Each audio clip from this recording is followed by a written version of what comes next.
यदि आपने इस चैनल को सब्सक्राइब नहीं किया है तो पहले सब्सक्राइब करें और बेल आइकन को अवश्य दबाएं।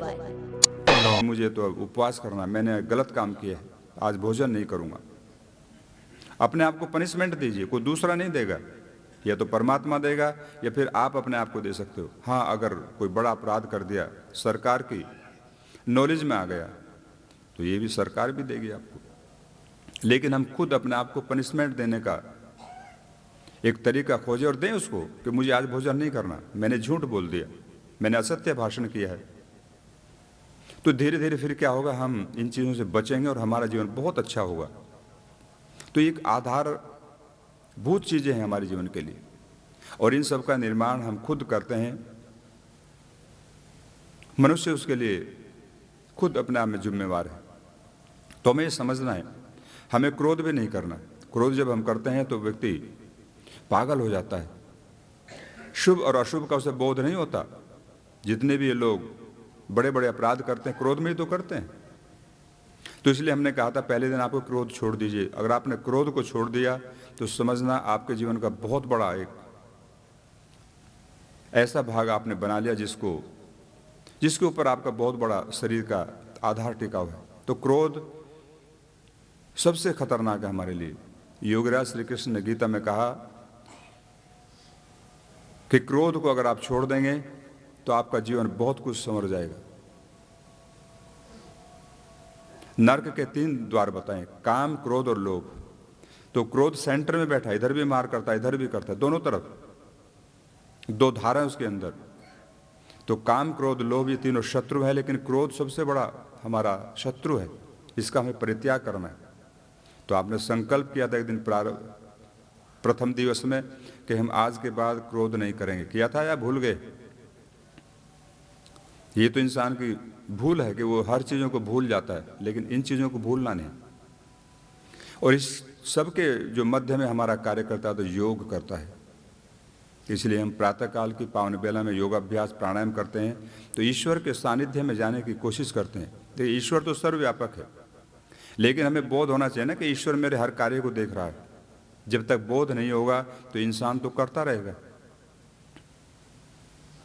और इन सब को दूर करने के लिए हमारा जो मन है, मन ही हमारे बीच में एक ऐसी कड़ी है जो हमें अच्छे और बुरे कार्यों की तरफ प्रेरित करता है। तो उस मन को हमें सुमन बनाना है।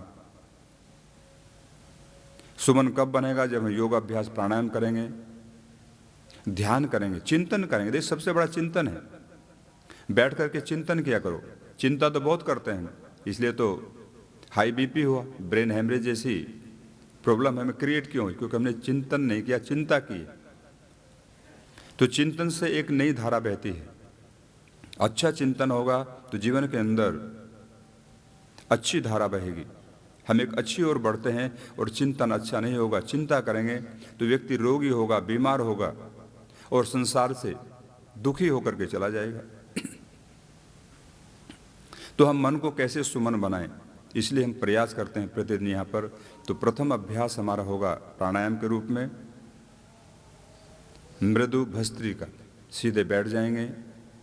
हमारे उपनिषद में कहा प्राण अपानो मृत्योर्मपातम, प्राण अपान मेरी मृत्यु से रक्षा करें। सीधे बैठ जाएं, आंखें बंद रखें, गहरा श्वास अंदर भरें, गहरा उसको बाहर छोड़ें।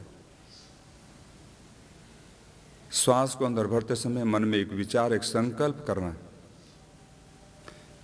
इस सृष्टि में जो भी शुभ है, पॉजिटिव एनर्जी है, मैं उसको अपने अंदर ले रहा हूँ, जिससे मुझे आरोग्य मिलता है, नैरोग्य मिलता है, मन की शांति प्राप्त होती है।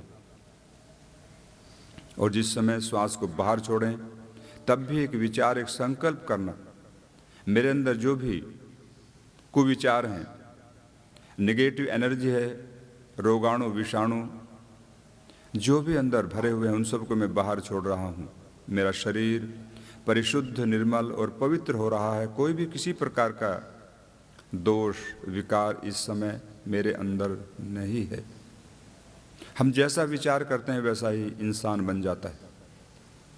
तो विचारों को पवित्र रखना, विचारों की श्रृंखला को आगे बढ़ाना, ये हमारे लिए बहुत आवश्यक है। प्राणायाम के समय भी हम शुभ विचार करें, गहरा श्वास अंदर भरें, गहरा उसको बाहर छोड़ें। हम जब श्वास को अंदर भरते हैं तो जितना श्वास हम अंदर लेते हैं शुद्ध ऑक्सीजन के रूप में, यदि 20% हमने श्वास लिया, ऑक्सीजन अंदर गया हमारे श्वास के साथ में फेफड़ों में, तो हम केवल 5% ही यूज कर पाते हैं। उसमें से कई गुना हमारा जो ऑक्सीजन है वो कार्बन डाइऑक्साइड को लेकर बाहर निकल जाता है, क्योंकि कार्बन डाइऑक्साइड भारी होती है और ऑक्सीजन हल्की होती है। तो जो प्राणायाम नहीं करते उनकी बॉडी के अंदर ऑक्सीजन की भी कमी हो जाती है। और जब हम प्राणायाम करते हैं तो गहरा श्वास अंदर लेते हैं, शुद्ध ऑक्सीजन हमारे अंदर जाता है, और जब श्वास को बाहर छोड़ते हैं तो कार्बन डाइऑक्साइड बाहर निकलती है। तो ये क्रम लगातार चल रहा है, हमें इसे समझना है। तो इसलिए हमें डीप ब्रीथ करना है, जिससे हमारा फेफड़ा अच्छी प्रकार से हेल्दी हो, स्वस्थ हो और कोई भी विकार विकृति इसमें न आए। गहरा श्वास अंदर भरें, गहरा उसको बाहर छोड़ें। सुनते भी रहें और करते भी रहें। आज 300 से 400 प्रकार की एलर्जी है। किसी को गेहूं से एलर्जी, किसी को चने से एलर्जी, किसी को चावल से, किसी को व्यक्ति से, किसी को फूलों से, किसी को दूसरे के कपड़ों से। तो इसका मतलब तो फिर हमें चांद पे जाना पड़ेगा भाई। यहाँ रहना तो सबके बीच में रहना होगा। तो ये एलर्जी कैसे समाप्त हो, इसका केवल एक ही माध्यम और सहारा है, वो प्राणायाम। गहरा श्वास अंदर भरें, गहरा उसको बाहर छोड़ें। अनेकों प्रकार की एलर्जी हम दूर कर सकते हैं केवल प्राणायाम से। प्राणायाम क्या करता है? हमारी बॉडी की रोग प्रतिकारक क्षमता को बढ़ा देता है। रेजिस्टेंस पावर हमारी बढ़ती है, जिससे कोई भी किसी प्रकार का रोग रोगाणु न तो अंदर रहता है और न ही बाहर से अंदर आने की चेष्टा करता है। तो शरीर की रोग प्रतिकारक क्षमता को बढ़ाना है, तो उसके लिए हम योगाभ्यास, प्राणायाम, अच्छा चिंतन, शुभ विचार और हमारी भारतीय नस्ल की गाय का दूध, इसका सेवन करें। उससे भी बॉडी के अंदर सब कुछ अच्छा होता है। तो गहरा श्वास अंदर भरें, गहरा उसको बाहर छोड़ें। इस अभ्यास को हमारी प्रेग्नेंट बहनें भी कर सकती हैं, जिससे बच्चे को शुद्ध ऑक्सीजन भरपूर मात्रा में मिलेगा और माँ को भी मिलेगा, क्योंकि माता उस काल में जो भी पदार्थों का ग्रहण करती है उसमें से कुछ भाग बच्चे के लिए होता है। तो ऑक्सीजन भी बच्चे को अच्छी प्रकार से मिले। तो डीप ब्रीथ किया करें, गहरा श्वास अंदर भरें, गहरा उसको बाहर छोड़ें, जिससे बच्चा बुद्धिमान हो, संस्कारवान हो और बीमार न हो। आज हम देख रहे हैं समाज में मंगोलियन बच्चे, अपंग, मंद बुद्धि, इन बच्चों की लाइन लगी है। हॉस्पिटल में देखते हैं तो ऐसा लगता है सारी दुनिया, सारा देश मानो अपंग बच्चों से भर गया है। तो ये संभव है अच्छे चिंतन के द्वारा। अच्छा चिंतन करें, अच्छी पुस्तकों का स्वाध्याय करें, ऋषियों के ग्रंथों को पढ़ें उस पीरियड में। तो बच्चा निश्चित रूप से अच्छा होगा, संस्कारवान होगा और परिवार, समाज और राष्ट्र के लिए अच्छी उसकी भूमिका रहेगी। गहरा श्वास अंदर भरें, गहरा उसको बाहर छोड़ें। हमारे शरीर में करोड़ों नाड़ियां हैं, ऐसा हमारे उपनिषदों में इसका वर्णन मिलता है। उनका शोधन, उनके अंदर रक्त का संचार होता है इस प्राणायाम के द्वारा जो आप कर रहे हैं। मृदु भस्त्रिका, मृदु का अर्थ है बहुत ही धैर्य से, प्यार से, स्वीट तरीके से करना, हमको जल्दबाजी में नहीं। श्वास को अंदर भरते समय कोशिश करें हमारा छाती वाला भाग 2 से 2.5 इंच से फूलना चाहिए। कुछ योग सिखाने वाले पेट को फुलाने की बात करते हैं, वो साइंटिफिक नहीं है, गलत है। अगर हमने ऐसा किया तो हमें हर्निया हो सकता है, बहनों को दूसरी प्रकार की प्रॉब्लम्स क्रिएट हो सकती हैं। तो पेट को नहीं, छाती को फुलाना है। श्वास हमारे फेफड़ों में जाता है और वहीं से रक्त में मिश्रित होकर के हार्ट के पास, हार्ट पूरी बॉडी में उसको सप्लाई करता है। गहरा श्वास अंदर भरें, गहरा उसको बाहर छोड़ें। मन को आप चाहे तो श्वास के ऊपर केंद्रित कर दें। इससे हमारा मेडिटेशन भी साथ साथ में होगा।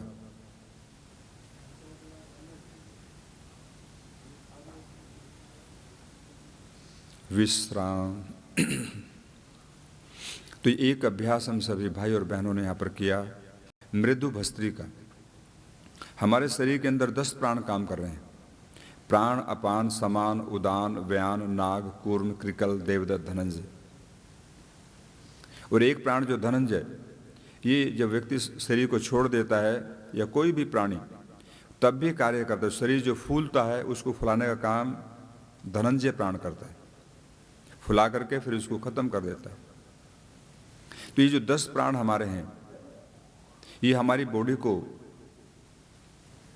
शक्ति प्रदान करते हैं। और जब जब ये प्राण हमारे कमजोर होते हैं तो व्यक्ति बीमार होता है, रोगी होता है। और इनका पोषण होता है केवल प्राणायाम से। तो जो हम प्राणायाम कर रहे हैं 10 प्राणों का पोषण करता है, उनको पोषण देता है, जिससे व्यक्ति हेल्दी और स्वस्थ होता है। अब दूसरा अभ्यास करेंगे हम, मृदु अनुलोम विलोम। दाहिना हाथ उठाएं, दाहिने नासिका बंद करें अंगूठे से, और बाएं से डीप ब्रीथ, गहरा श्वास लेंगे। बहुत ही प्यार से, धैर्य से कीजिए प्रारंभ।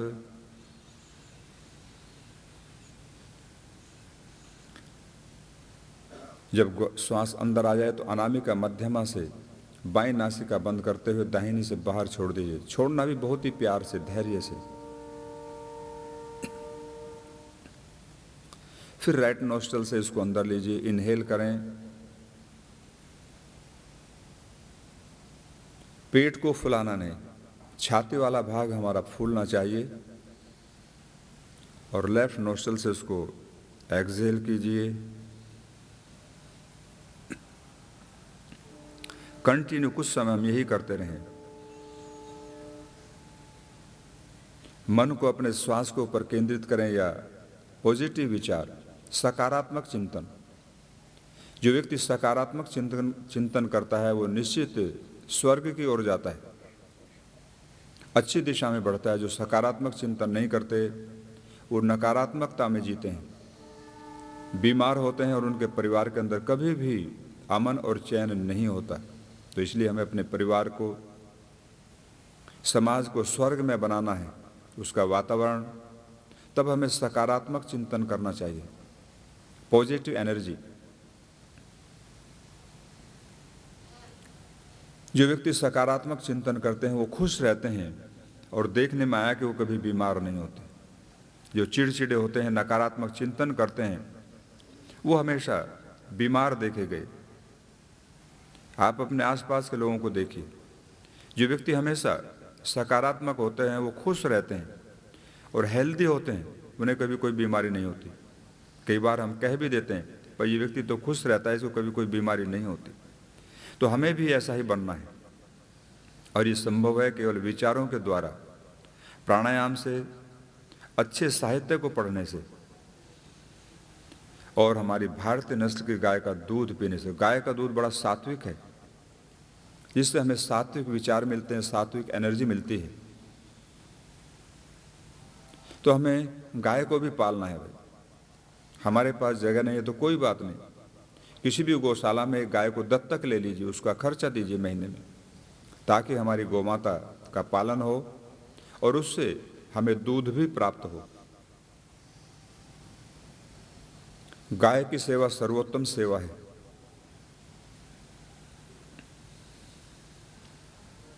गहरा श्वास अंदर भरें, गहरा उसको बाहर छोड़ें। इसीलिए योगीराज श्री कृष्ण गायों के मध्य में रहते थे, गाय का दूध पान करते थे और साधना वहीं करते थे। गायों के पास रहने से, उस पर हाथ घुमाने से विशेष एनर्जी हमें मिलती है। तो इसलिए कभी कभी छुट्टी के दिनों में कहीं गौशाला में जाया करो, बच्चों के जन्मदिन वहीं पर मनाओ, ताकि बच्चों में संस्कार भी आए। गहरा श्वास अंदर भरें, गहरा उसको बाहर छोड़ें।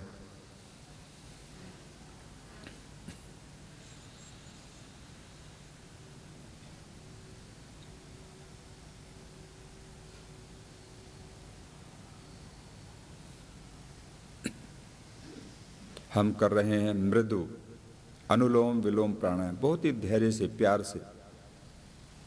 एक एक प्राणायाम हमें जीवन देता है, क्योंकि इसमें ऑक्सीजन जा रहा है और ऑक्सीजन के आधार पर ही हमारा जीवन जीवंत होता है।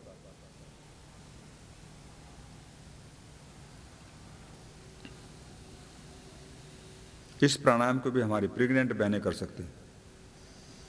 बच्चा, बूढ़ा, जवान, सभी के लिए उपयोगी अभ्यास। और अब हम जब अंतिम बार श्वास को छोड़ेंगे तो बाईं नासिका पर इसको अंतिम करेंगे। विश्राम। तो ये 2 अभ्यास हमने यहां पर किए। देखिए, प्राणायाम करने की जगह अलग अलग है। हम जब डीप ब्रीथ करते हैं तो पूरा श्वास कहाँ जाता है? हमारे लंग्स में। और लंग्स में जब शुद्ध ऑक्सीजन आती है तो वो फेफड़े में जाता है और वहाँ से ब्लड के साथ मिश्रित होकर के हार्ट के पास, हार्ट पूरी बॉडी में सप्लाई करता है। पैर सामने निकाले, थोड़ा हिलाएंगे। तो ये क्रम 24 घंटे चल रहा है। हम जब सो जाते हैं तब भी ये क्रम चलता रहता है। हमारी किडनी ब्लड और मूत्र को फिल्टर करती रहती है।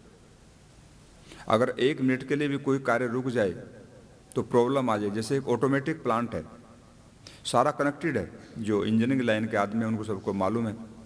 अगर एक मशीन कहीं से डिस्टर्ब हो जाए, कोई विकार आ जाए तो पूरा कारखाना एकदम बंद हो जाएगा, प्रॉब्लम आ जाएगी। लेकिन परमात्मा ने कितना ऑटो सिस्टम से ये बॉडी बनाई।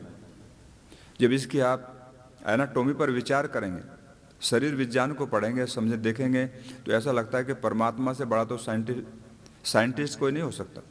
अब्दुल कलाम जी तो बहुत छोटे साइंटिस्ट हो जाते हैं जब शरीर के बारे में सोचते हैं। एक छोटी सी फैक्ट्री आसपास में हो तो कितनी आवाज़ करती है, पूरी रात खट खट करते रहते हैं। लेकिन परमात्मा ने कितना सुंदर शरीर बनाया, कभी कोई आवाज़ नहीं। हमारा जो हार्ट है 1 मिनट में 3 से 4 लीटर ब्लड को पंप करता है बॉडी में। अब आप हिसाब लगाओ, 10 मिनट का, फिर 20 मिनट का, 24 घंटे लगाएंगे तो टनों की मात्रा में जाकर बैठेगा। ये कोई आवाज़ नहीं, कोई साउंड नहीं। तो परमात्मा कितना बड़ा साइंटिस्ट है। जब ये संसार बनाया तो मनुष्य कहते हैं सबसे बाद की कृति है उसकी, उससे पहले सब कुछ बना के खड़ा कर दिया। जैसे ना एक ठेकेदार होता है, आप कहते हैं भाई हमारा मकान बनाओ, और मकान भी ऐसा बनाना कि हम इसमें केवल आकर के रहेंगे सीधे, हमें ना तो बेड लेकर के आना और न ही कोई सामान, पूरा निर्माण करके दो। तो ठेकेदार क्या करता है, पूरा एकदम सुसज्जित कर देता है। और आप आकर के जैसे मानो इसमें पहले से ही रह रहे थे, बेड भी हमारे पास, सब कुछ है। तो परमात्मा ने जब संसार को बनाया तो सब कुछ बना के खड़ा कर दिया। तो मनुष्य को सबसे बाद में बनाया, नहीं तो फिर वो कहाँ रहता, क्या खाता। तो पेड़ पौधे, नदी नाले, सब कुछ बना के तैयार कर दिया। मनुष्य आओ देखा तो दशहरी आम लगे हैं, कहीं पर हाफूस लगा है, कहीं दूसरे प्रकार के संतरे लगे हैं, और उन्हें खाना प्रारंभ कर दिया। क्योंकि प्रथम जो सृष्टि है वो अमैथुनी मानी जाती है।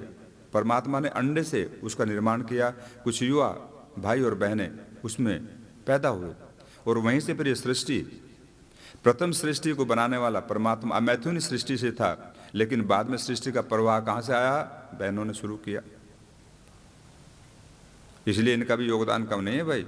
हम और आप जो यहाँ बैठे हैं आज आनंद ले रहे हैं ना, उसकी मेहरबानी ये बहनें हैं।